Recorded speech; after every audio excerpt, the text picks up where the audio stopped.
Hi guys, in this video I'm going to show you how to buy Infinity Ground AI token on Binance Alpha. It's very easy. First you can open your Binance apps and go to your search box here in the top. Then you can search AIN, search it and you will find AIN on Alpha here. You can click it. Then as you can see, this is the charts. It's looking good.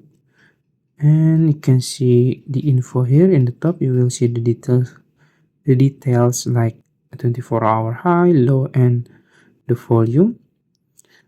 And you can also check the social media. And if you want to buy it, you can just simply click the red here in the bottom and you can choose instant buy or limit order. That's it. If you found this video helpful, please like this video and subscribe to my channel. Thank you.